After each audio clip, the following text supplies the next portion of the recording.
I build strong working relationships by understanding each pilot's strengths and aligning them with SOP while keeping our focus on safe flight operations. During my B777 transition training at EVA Air, my simulator partner was from Malaysia and had previously flown the A330. We came from different aircraft backgrounds, so at the beginning our training styles were different. I had Boeing experience and he had a very structured study approach.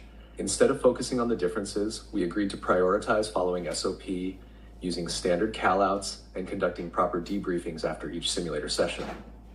Before each session, we discussed the plan, reviewed key procedures, and confirmed we were aligned on callouts and profiles. That improved our coordination and strengthened mutual monitoring in the cockpit. As a result, we both completed the B777 transition successfully and developed a professional working relationship built on discipline and consistency. From that experience, I learned that strong flight deck teamwork depends on clear communication and following procedures, especially in multicultural wide-body operations. Etihad's Journey 2030 strategy and its expanding wide-body fleet align closely with the direction I have built throughout my career.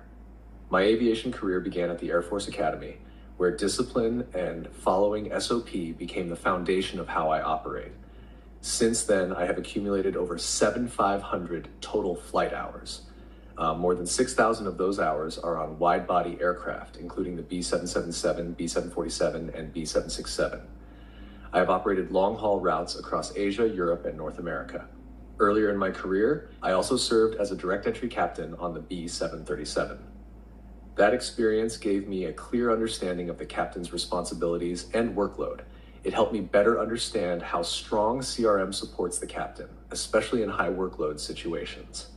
When I returned to the B777, I applied that experience in a multicultural long-haul cockpit, where strong CRM and mutual monitoring are essential. Today, as a first officer, I maintain an independent monitoring mindset and focus on supporting safe and secure operations. I see Etihad as a long-term operation where I can contribute immediately with my wide-body experience and command background, while continuing to grow within a disciplined and expanding global carrier. If I encounter wind shear after takeoff, I will immediately execute the wind shear escape maneuver exactly as described in the QRH, using manual flight and strict SOP discipline. I would disconnect the autopilot and press either TOGA switch. I would apply maximum thrust and disconnect the auto throttle. At the same time, I would roll the wings level and rotate toward an initial pitch attitude of 15 degrees. I would retract the speed brakes and follow the flight director TOGA guidance if available. During the escape maneuver, I would not change gear or flap configuration until wind shear is no longer a factor. I would maintain wings level to maximize climb performance unless a turn is required for obstacle clearance. I would monitor vertical speed and altitude and would not attempt to regain lost airspeed until wind shear is no longer a factor. Once clear of wind shear, I would advise ATC, stabilize the aircraft, and complete the applicable QRH actions before continuing in accordance with SOP. Let me recall a situation where I had to make a time-critical decision under external pressure while ensuring that safety and SOP were never compromised. I was operating as a B737 captain during taxi for an early morning departure from Cebu. The flight was already delayed, and a NOTAM indicated that runway maintenance would begin shortly after our scheduled departure time. Construction equipment had already been positioned near the runway end. During taxi, ATC asked whether an intersection departure was possible and applied time pressure to depart before runway closure. In making the decision, I focused on three key factors. First, following SOP, because safety cannot be compromised by schedule pressure. Second, aircraft performance at our current gross weight, which required a full takeoff performance calculation using the OPT program. Third, the additional preparation required for an intersection departure, including flap configuration, MCP V2 setting, correct takeoff trim setting, and a complete departure briefing.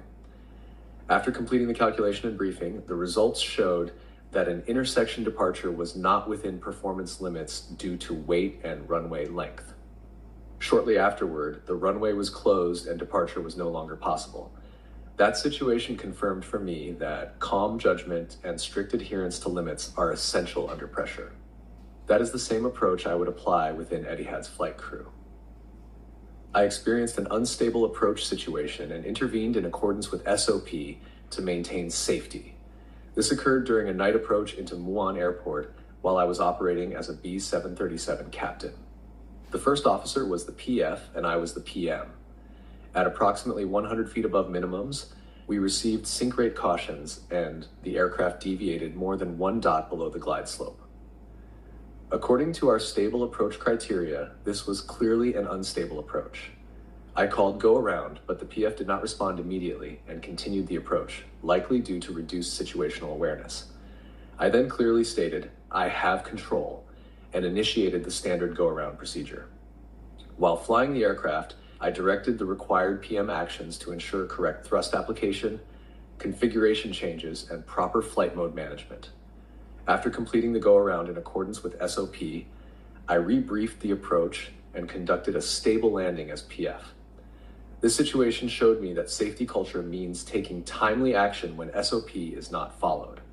Maintaining stable approach criteria and protecting safety margins are basic responsibilities in safe flight operations. That is the standard I will consistently uphold as part of Etihad's flight crew.